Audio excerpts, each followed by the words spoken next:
તો આજના દિવસે બજારમાં તમને ઘટાડા તરફી જ કારોબાર જોવા મળ્યો છે। વૈશ્વિક બજારોથી આપણને સંકેત મળ્યા અને ખાસ કરીને ટ્રમ્પે ટેરિફની જાહેરાત કરી અને આ ટેરિફની જાહેરાતને પગલે આપણને આજે ઘટાડો જોવા મળ્યો। જો કે આજના દિવસે ઘટાડો થોડો વધારે હતો। નિફ્ટીની અંદર તમને 23,222 સુધીના એક નીચેલા લેવલ બનતા દેખાયા। બેંક નિફ્ટીની અંદર પણ 49,000નું લેવલ આજે બ્રેક થતાં દેખાયું, પરંતુ ત્યાંથી આજે એક રિકવરી આવી નીચલા સ્તરેથી અને સેકન્ડ હાફમાં થોડી ઘણી ખરીદદારી નીચલા સ્તરેથી રિકવરી આવતી દેખાઈ। એટલે દિવસના અંતે નિફ્ટી લગભગ 0.5%, સેન્સેક્સ ઓલમોસ્ટ 0.5%, નિફ્ટી બેંક લગભગ 300 પોઈન્ટ અને મિડ કેપની અંદર પણ એક ઘટાડા તરફી કારોબાર જોવા મળ્યો। જો કે આજના દિવસે સ્મોલ કેપ ઇન્ડેક્સ એવો હતો કે જે દિવસના નીચલા સ્તર પર બંધ થતો જોવા મળ્યો છે।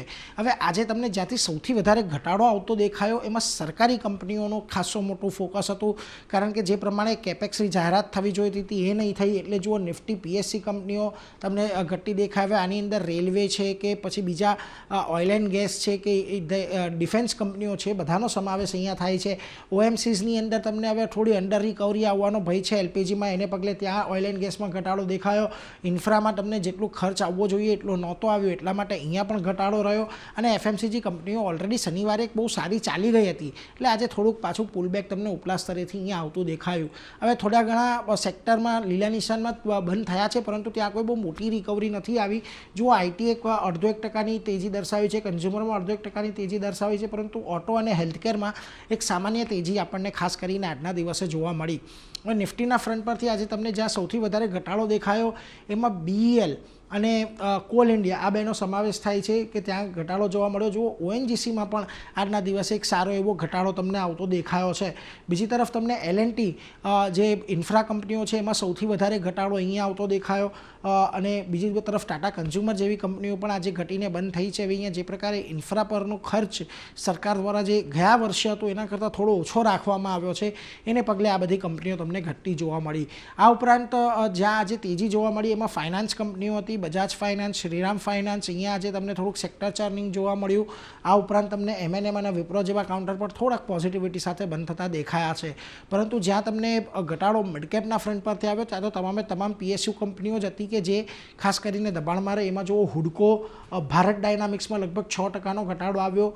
આરવીએનએલ, મઝગાંવ ડોક બધી જગ્યાએ તમને આજે વેચવાલી જોવા મળી, પરંતુ જ્યાં થોડી ઘણી રાહત રહી આજે મિડકેપના ફ્રન્ટ પરથી ત્યાં જુઓ વોલ્ટાસનું કાઉન્ટર છે કે જ્યાં આજે એક ઉછાળો આવ્યો। પેટીએમમાં પરિણામ પહેલાં એક તેજી આવતી જોવા મળી, મેનકાઇન્ડ ફાર્મામાં પણ એક તેજી હતી, અને યુપીએલમાં જે ટેરિફ અમેરિકાએ ચીન પર લગાડ્યા છે એની અસર કંપની પર પોઝિટિવ થતી દેખાય એવી એક અપેક્ષાએ આજે ત્યાં પણ ઉછાળો આવતો દેખાયો। વેલ, આજના દિવસે વૈશ્વિક બજારો નબળા હતા એટલે આપણા બજારમાં પણ આપણને ખાસી એવી નરમાશ આવતી દેખાય।